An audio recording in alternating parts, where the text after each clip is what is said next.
दोस्तों, जीवन सुधार कहानी में आप सबका स्वागत है। दोस्तों, आप लोगों के लिए आज मैं बहुत ही सुंदर कहानी लेकर आई हूँ। नागपुर गांव में एक राजा और एक रानी रहा करते थे। राजा का विवाह वहीं पास के नगर जोधपुर में हुआ था। राजा का अपना कोई भी संतान नहीं हुआ था। राजा बहुत दुखी रहा करते थे और सोचते रहते थे कि मुझे कब संतान होंगे। वह बहुत बड़े बड़े पंडितों से दिखाया करते थे और बहुत बड़े बड़े यज्ञ भी किया करते थे, फिर भी उनको कोई संतान नहीं था। उनकी पत्नी बहुत ही खूबसूरत और सुशील थी। दोस्तों, जब राजा की शादी हुई तो उनकी पत्नी का विदाई होने लगा। उस वक्त उनके ससुराल से उनकी पत्नी के साथ एक बंदरिया भी आई हुई थी, जिसका नाम हिरावती बंदरिया था। वह हिरावती बंदरिया बहुत ही चालाक और चंड थी। वह भूत और भविष्य सब जानती थी। रानी को पग पग पर संभालती रहती थी, उसका पूरा काम किया करती थी। इधर रानी को बच्चा नहीं था, इस वजह से रानी रोज रोज रोया करती थी और राजा को दुखी देखकर वह और भी दुखी हो जाया करती थी और राजा से कहती, आप चिंता ना करें, कभी ना कभी हमें भी संतान होगा। आप चिंता क्यों करते हैं? यह बात हिरावती बंदरिया रोज रोज सुना करती थी और एक दिन सोचा करती थी, ऐसा क्या करूं जिससे इनका संतान हो जाए। वह तो बेजुबान जानवर थी, इंसान के दुख का उसको एहसास था। आज इंसान बेजुबान के दुख का कोई ख्याल ही नहीं रखता। दोस्तों, उसे तो ज्ञान प्राप्त था, वह उसको सिद्ध करना चाहती थी। उसने रानी को बुलाकर उसके पेट पर एक कपड़ा बांध दिया। रानी बोली, यह क्या कर रही हो? वह गुनगुन आने लगी और उसको नोचने चोथने लगी। रानी चुपचाप उसका यह सब तमाशा देखती रही। उधर बंदरिया राजा के पास जाकर कह आई कि रानी को बच्चा होने वाला है। राजा को यह बात सुनकर बहुत खुशी हुई। राजा रानी से मिलने के लिए चल दिए, लेकिन बंदरिया ने उन्हें दरवाजे पर ही रोक लिया और कहने लगी, अभी आप नहीं मिल सकते, क्योंकि जब तक यह बच्चा नहीं होगा तब तक आपको रानी से दूर ही रहना पड़ेगा। राजा ने कहा, यह कौन सी बात हुई? लेकिन बंदरिया ने कहा, यही एक उपाय है जिससे आप संतान प्राप्त कर सकते हैं, नहीं तो कुछ अनहोनी हो जाएगी तो मैं नहीं जानती। राजा भी डर गए और उन्होंने फैसला कर लिया कि संतान प्राप्त करना है तो 9 महीने हमें रानी से दूर ही रहना पड़ेगा। इधर बंदरिया हर महीने रानी के पेट पर कपड़ों का गठरी बढ़ाती गई और कहती गई, अब बच्चा 1 महीने का हो गया है, दूसरे महीने का भी हो गया है और तीसरे महीने का भी हो गया है। ऐसे ही करते करते 9 महीने बीत गए। इधर रानी के पेट पर कपड़ों की गठरी बंधती गई। यह सब करामात बंदरिया कर रही थी और राजा के पास हर महीने का खबर पहुंचा रही थी और राजा से कह रही थी, आपका बच्चा स्वस्थ है और अब 4 महीने का हो चुका है, अब 8 महीने का हो चुका है, अब आपका बच्चा 9वां महीने का हो चुका है। इसके बाद बारी आई बच्चे होने की। राजा ने बड़ी बड़ी दाइयों को बुला रखा था, लेकिन बंदरिया ने किसी को रानी के पास जाने नहीं दिया और बोली, जब जरूरत पड़ेगी तो मैं दाइयों को बुलवाऊंगी। फिर क्या था, वह दिन भी आ गया। जिस दिन हिरावती बंदरिया ने बताया रानी को एक खूबसूरत सा लड़का पैदा हुआ है, राजा रानी से मिलने के लिए उतावले हो गए और अपने बच्चे से मिलने के लिए बेचैन हो गए और कहे, हिराती बंदरिया, मुझे अब जल्दी से अपने बच्चे और पत्नी से मिलवा दो। तभी बंदरिया ने तपाक से जवाब दिया, अभी नहीं, जब बच्चा 12 साल का हो जाएगा तभी आपको देखना है। ऐसा क्यों कह रही हो हिरावती बंदरिया? तुमने तो 9 महीने पर मुझे रानी से मिलने का वादा किया था, फिर अब क्या हो गया? बंदरिया बोली, पंडितों ने यह दिन बदल दिए। अब आपको 12 साल का बच्चा हो जाएगा तभी देखना है, नहीं तो कुछ हो जाएगा तो हम नहीं जानते। राजा भीर से डर गए और कहा, चलो मेरा बच्चा सही सलामत रहे, मैं और 12 साल इंतजार कर लेता हूँ। इसके बाद राजा ने सारे नगर में बधाइयाँ बजवाईं और मिठाइयाँ बंटवानी शुरू कर दी। और इधर रानी का रो रो के बुरा हाल हो गया। वह 9 महीने तक एक कमरे में दिन रात चिंता में डूबी रहती और रोती रहती कि अब यहाँ तो मेरा फांसी चढ़ने वाला है, राजा मुझे फांसी पर लटका देंगे। जब यह सारी झूठ उनके सामने आएगी तब क्या होगा? यह बंदरिया मेरे मायके से ना आई होती, ना मेरा फांसी चढ़ना निश्चित होता। यह झूठ मूठ का मुझे बच्चा होने का नाटक करवाती रही और मैं करती रही। नहीं करती तो यह मुझे नोच डालती। आज मैं फांसी पर चढ़ने के लिए खुद ही जिम्मेदार हूँ। और सोचते सोचते वह रोने लगती। दिन बीतते गए, वह 12 साल भी आ गए।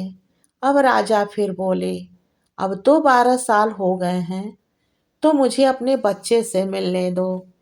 हिराती बंदरिया ने फिर उन्हें रोक दिया और कहा, नहीं नहीं, पंडितों ने बोला है कि जब इसकी शादी हो जाएगी तभी आपको इसको देखना है।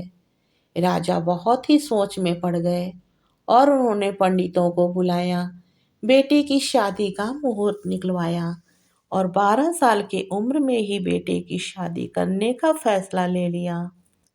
उन्होंने अवंतिकापुरी नगर में एक राजा की बहुत ही खूबसूरत पुत्री थी, उसी से अपने बेटे की शादी करने का फैसला कर लिया। मंत्री बुलाया और राजा के पास संदेश भेज दिया कि मैं आपकी पुत्री से विवाह अपने बेटे का करना चाहता हूँ। अवंतिकापुरी के राजा ने यह खबर पाकर खुशी खुशी अपनी बेटी का विवाह उनके बेटे से करना तय कर लिया। शादी की तैयारियां शुरू हो गईं। इधर रानी का रो रो के बुरा हाल हो रहा था। अब क्या होगा? हिरावती बंदरिया ने तो मुझे कहीं का नहीं छोड़ा। मुझे पहले ही राजा से बता देना चाहिए था। यह सब मेरी ही गलती है। इसकी बातों में मैं फंसती चली गई। यही सोच रही थी कि तभी हिरावती बंदरिया ने उसके कपड़े को नोचना चोथना शुरू कर दिया। साड़ी निकालो, चलो बारात साजने। क्या करती रानी बेचारी, साड़ी बांधकर तैयार हो गई, घूंघट में अपना मुंह छिपा लिया और डोली की तरफ चल दिया। इधर बंदरिया ने क्या किया? उसने ढेर सारे महुए लिए, इसका खूब कूट कूट कर 2 बड़े बड़े लड्डू बना डाले और डोली में दोनों लड्डू ले जाकर रख दिया और दोनों लड्डुओं को कपड़े से ढक दिया। उसमें एक एक लोटा पानी भी रख दिया और रानी से बोला, अब तुम परीक्षण करो। रानी रोए जा रही थी। उनके समझ में कुछ भी नहीं आ रहा था। वह करे तो क्या करें? जबरन रानी ने वह सब काम किया जो एक बेटे की शादी में किया जाता है। बारात सज गई, डोली के परिछन भी हो गए, सभी ने मंगल गीत भी गा डाले। लेकिन डोली में लड़के का कोई अता पता नहीं था। डोली को ढक दिया गया। बंदरिया भी डोली के बगल में चलने लगी। कहारों ने डोली उठाई और डोली लेकर चल दिए। बाराती लोग भी पीछे पीछे चल दिए।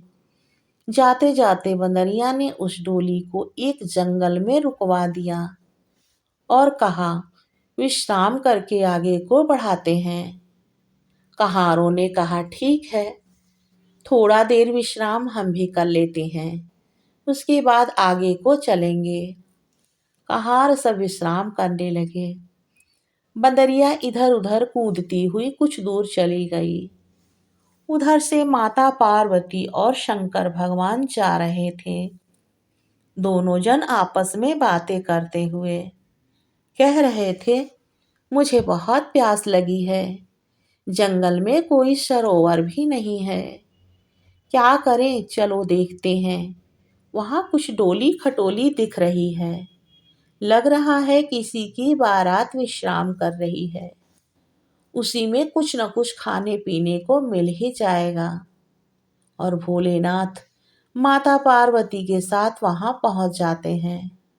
बस क्या था, वहां पर डोली में रखा हुआ महुए का 2 लड्डू और पानी पीकर अच्छी तरीका से ढेकार मारते हुए वहां से चल देते हैं। तभी बंदरिया आ पहुंचती है और भोलेनाथ और माता पार्वती को पकड़ लेती है और उसने उससे कहती है, मेरा महुए का लड्डू क्यों खाया? अगर खाया तो इसके बदले में मुझे कुछ देकर जाओ। भोलेनाथ कहते हैं, क्या चाहिए तुम्हें? बंदरिया की जात, अब तो हम तुम्हारे लड्डू खा ही चुके हैं, अब कहाँ से लाएं तुम्हारा महुए का 2 लिट्टा? बंदरिया ने तपाक से जवाब दिया, एक उपाय है। भोलेनाथ ने कहा, वह क्या? मुझे मेरा लिट्टा दो या बेट्टा दो। बंदरिया की बात सुनकर माता पार्वती हंसने लगी और बोली, तुम लिट्टा के बदले बेट्टा लेकर क्या करेगी? बंदरिया ने कहा, मेरी मर्जी, मुझे तो लिट्टा के बदले बेट्टा ही चाहिए। माता पार्वती ने कहा, हे भोलेनाथ, हम लोगों ने तो इसका लिट्टा खा ही लिया है, इसलिए यह जो कह रही है वह हमें करना ही पड़ेगा। इसको एक बेटा दे दीजिए। बस क्या था, भोलेनाथ ने कहा, एवं मस्तु। दोस्तों, पालकी में खूब सुंदर सा लड़का चंद्रमा के समान चमकता हुआ बैठा हुआ मुस्कुराता दिखा। तब बंदरिया खुश हो गई और बोली, जाइए, आज मैं आपको छोड़ देती हूँ, क्योंकि आपने मुझे बेटा दे ही दिया। अब वह कहारों को नोचने चोथने लगी, जल्दी चलो। अब क्या था, कहार भी चल दिए। बारात दरवाजे तक पहुंच गई और बाजे गाजे बजने लगे। जब डोली से चांद जैसा चमकता हुआ लड़का निकला तो राजा देखते ही रह गए। इतना खूबसूरत मेरा लड़का है, मैं कभी सोच भी नहीं सकता था। और हंसी खुशी शादी होनी शुरू हो गई। मंगल गीत बजने लगा, ढोल नगाड़े बजने लगे, पटाखे भी छूटने लगे, सहेलियां खिलखिलाने लगी और दुल्हन सज धज कर स्टेज पर पहुंच गई। शादी हुई, सभी ने आशीर्वाद दिया और वहां से लड़की पक्ष वालों ने बहुत सारा दान दहेज देकर विदा किया।